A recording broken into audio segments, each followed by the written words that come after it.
प्रधानमंत्री नरेंद्र मोदी ने भारत दौरे पर आए अमेरिकी विदेश मंत्री मार्को रूबियो से बातचीत की। इस दौरान दोनों नेताओं के बीच भारत अमेरिका द्विपक्षीय सहयोग के विभिन्न क्षेत्रों में हो रही प्रगति पर चर्चा हुई। विदेश मंत्री रूबियो ने रक्षा, रणनीतिक प्रौद्योगिकी, व्यापार और निवेश, ऊर्जा सुरक्षा, कनेक्टिविटी, शिक्षा तथा लोगों के बीच संबंधों जैसे क्षेत्रों में बढ़ते सहयोग की जानकारी प्रधानमंत्री को दी। बातचीत के दौरान पश्चिम एशिया की स्थिति समेत कई क्षेत्रीय और वैश्विक मुद्दों पर भी चर्चा हुई। अमेरिकी विदेश मंत्री मार्को रूबियो ने प्रेस वार्ता करते हुए कहा कि पीएम मोदी और अमेरिकी राष्ट्रपति डोनाल्ड ट्रंप के बीच व्यक्तिगत संबंध हैं। उन्होंने कहा कि दोनों नेताओं के बीच का जुड़ाव अविश्वसनीय रूप से महत्वपूर्ण है और दोनों न केवल अल्पकालिक बल्कि दीर्घकालिक संबंधों पर ध्यान केंद्रित कर रहे हैं।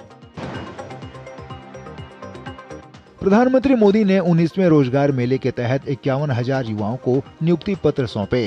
प्रधानमंत्री नरेंद्र मोदी वर्चुअली कार्यक्रम में शामिल हुए। अपने संबोधन में उन्होंने कहा कि विकसित भारत में युवाओं की अहम भूमिका है। नियुक्ति पत्र देने के बाद पीएम मोदी ने अपने 5 देशों के आधिकारिक दौरे का भी जिक्र किया और कहा कि नीदरलैंड के साथ सेमीकंडक्टर, स्वीडन के साथ एआई और इटली के साथ रक्षा क्षेत्र से हुए एग्रीमेंट का देश के युवाओं को पूरा लाभ मिलेगा। केंद्रीय वाणिज्य मंत्री पीयूष गोयल ने आज प्रेस कॉन्फ्रेंस में कहा कि बढ़ती वैश्विक चुनौतियों के बीच भारत ने उल्लेखनीय आर्थिक लचीलापन दिखाया है। उन्होंने कहा कि उर्वरकों की बढ़ी हुई कीमतों का बोझ किसानों पर नहीं डाला गया, बल्कि किसानों को राहत देने के लिए इसका पूरा अतिरिक्त खर्च केंद्र सरकार ने स्वयं वहन किया है।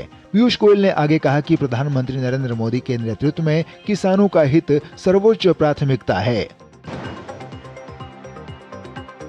रूस यूक्रेन युद्ध और स्ट्रेट ऑफ हॉर्मुज संकट के बीच पूरी दुनिया ऊर्जा संकट से जूझ रही है। कई देशों में पेट्रोल, डीजल की कीमतों में भारी बढ़ोतरी हुई, लेकिन भारत ने अलग रणनीति अपनाई। सरकार ने उपभोक्ताओं को राहत देने और ऊर्जा सुरक्षा बनाए रखने पर जोर दिया। सरकार ने 2021 से 2026 के बीच कई बार एक्साइज ड्यूटी में कटौती की। इसके जरिए पेट्रोल और डीजल की कीमतों को नियंत्रित रखने की कोशिश की गई। मार्च 2026 में डीजल पर एक्साइज ड्यूटी को 0 तक लाया गया। वहीं तेल कंपनियों ने भी भारी घाटा सहते हुए कीमतों को लंबे समय तक स्थिर रखा।